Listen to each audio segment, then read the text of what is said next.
5 conversation secrets that can save your marriage from conflict. It always starts with something small. A forgotten chore, a missed message, a distracted response. And before either of you know it, a conversation that began with, "Did you pay the bill?" turns into a heated argument about respect, responsibility, and who always does more. Sound familiar? You're not alone. As a marriage counselor, I've seen this pattern again and again, across cultures, across ages, across years of marriage. Most couples don't fall apart because of huge betrayals or dramatic differences. They struggle because of how they talk when things get hard. The truth is, conflict in marriage is inevitable. What matters is not whether you argue, but how you handle those moments of tension. Today, I want to share with you 5 conversation secrets that seem small on the surface. But in real marriages, they've made all the difference.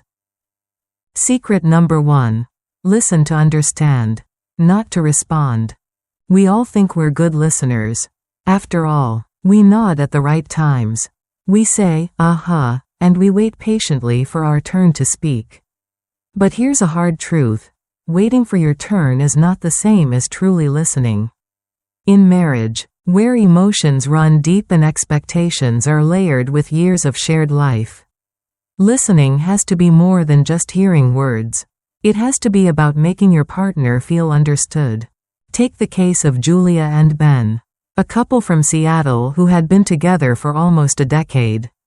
Julia often told Ben she felt alone in the marriage, like he didn't really see her anymore. Ben, genuinely confused, said, "But I ask how your day was every evening." What he didn't realize was that asking is not the same as absorbing. Julia didn't need surface-level check-ins. She needed Ben to lean in, to pause, to listen not just with his ears, but with his whole presence. During therapy, we practiced active listening. It's a deceptively simple concept. Instead of jumping in with a solution or a defense, Ben practiced saying things like, "It sounds like today was overwhelming for you. What was the hardest part?"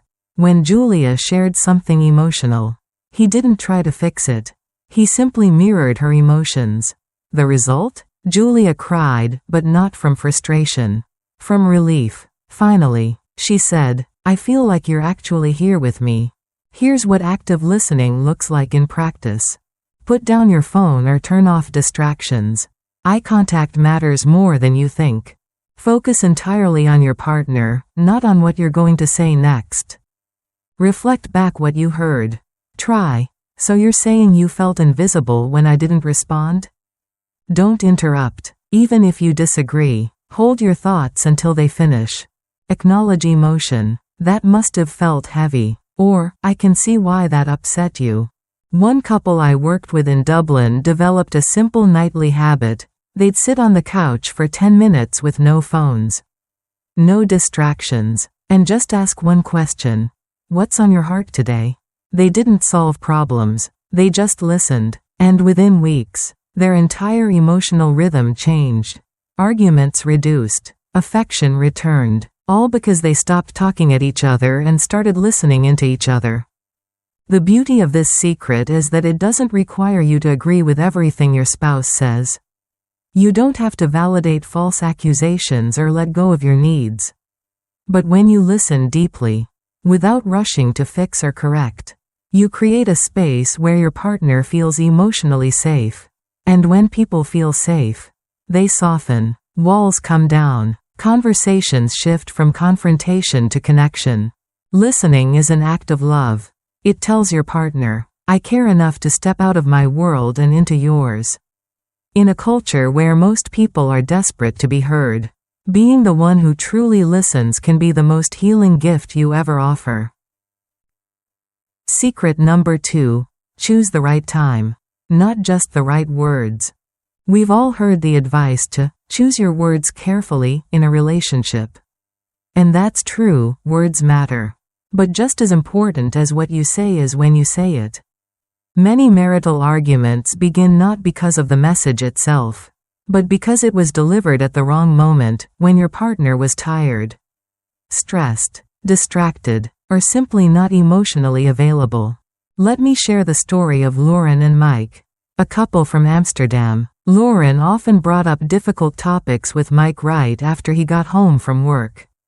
She had been alone with the kids all day and needed to vent, to connect, to be heard. But Mike, mentally exhausted from meetings and decisions, responded with short, dismissive replies. "Can we talk later?" he would say.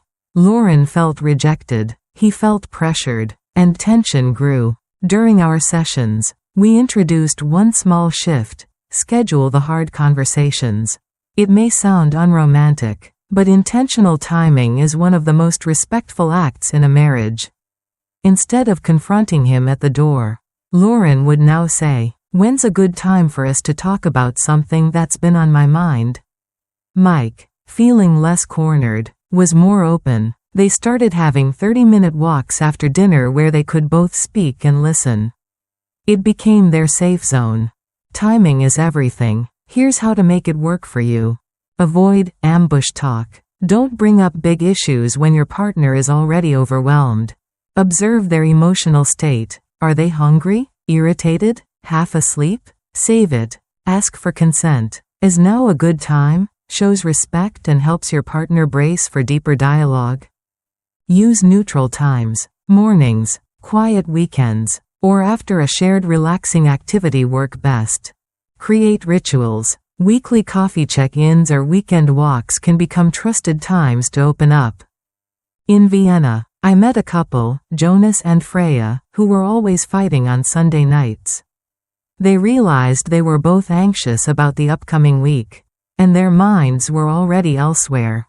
We moved their emotional conversations to Saturday mornings, when both felt more rested. A simple timing change improved their ability to communicate tenfold. Here's the truth. Even the most lovingly crafted words will fall flat if they land at the wrong time. Your partner may hear them as criticism, not care. Timing communicates something deeper than words. It says, "I'm not just here to get this off my chest. I'm here to connect with you in a way that works for us both." Marriage thrives on emotional intelligence. And one of the smartest things you can do is pause, not just to think about what to say, but to notice when to say it. Love isn't just what you express. It's how and when you offer it. Secret number 3. Use I statements instead of you blame. One of the quickest ways to turn a simple conversation into a full-blown argument is to begin your sentence with the words, "you always," or "you never." These phrases don't just express a need, they assign blame. And when blame enters the room, defensiveness follows close behind. Let me take you into the story of Sarah and Eli, a couple from Boston who had been married for 12 years. Sarah felt like Eli wasn't emotionally available. She would say things like, "You never listen," or "You don't care what I feel." Eli, hurt and defensive, would shut down or lash back. The result? A growing wall between them, built brick by brick with "you" accusations. In therapy, we changed the script. Sarah began using I statements instead of you accusations. Instead of saying, "You never help with anything around here," she learned to say, "I feel overwhelmed when the house is messy and I'm trying to do it all alone." Instead of "you don't care," she tried, "I feel sad when I share something and you don't respond." The shift was subtle, but the impact was huge. Eli didn't feel attacked, he felt included. He began opening up, asking questions, and offering help, not out of guilt, but out of care. In Oslo, I worked with Anders and Sophia. Anders would shut down every time Sophia said, "you," in a frustrated tone. Once they agreed to only speak in I phrases during conflicts, their fights became conversations. Sophia would say, "I feel left out when you make plans without asking me," and Anders could actually hear her without bracing for a verbal punch. It changed their dynamic from versus to with. The beauty of I statements is that they return you to vulnerability, and vulnerability is where intimacy lives. When you speak from your own heart instead of pointing a finger at theirs. Your partner sees your need, not your judgment. It's not about avoiding hard truths, it's about delivering them in a way that fosters connection rather than conflict. And when you practice this consistently, your marriage becomes less about who's right and more about what's real and how to face it together. Secret number 4. Lower your voice. Raise your respect. It's a pattern I've seen in couples from all walks of life.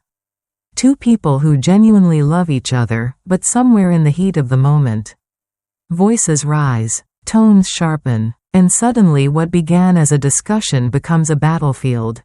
The louder you speak, the more you push the other person away. The moment you raise your voice, even slightly, your message might as well be wrapped in barbed wire. Let's visit Aidan and Rachel from Edinburgh. Married for 5 years, they came into therapy exhausted. Their fights weren't always about big things, it could be as small as how the dishwasher was loaded.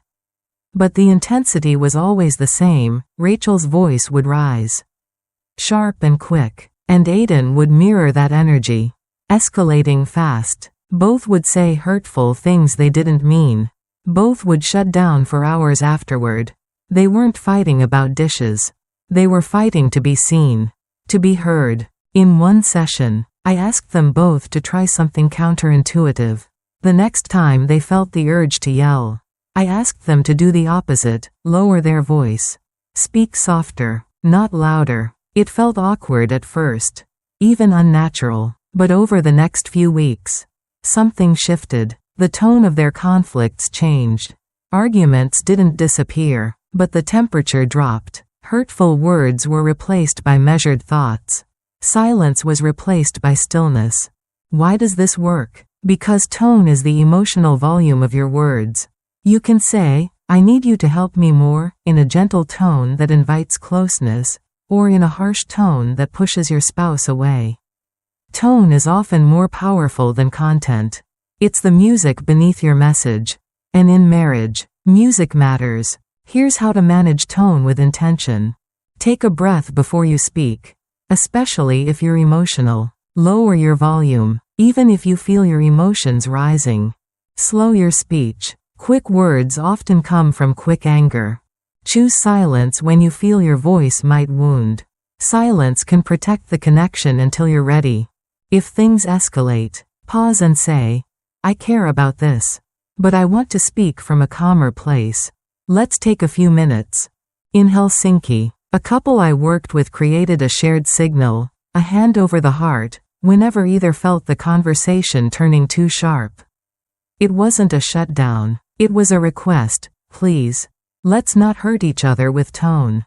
That one gesture, practiced with sincerity, saved them from countless spirals.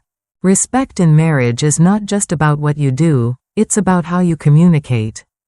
And nothing communicates respect faster than a calm, steady, soft tone. It says, "I value you enough to be gentle, even when I'm upset." Tone can heal or harm.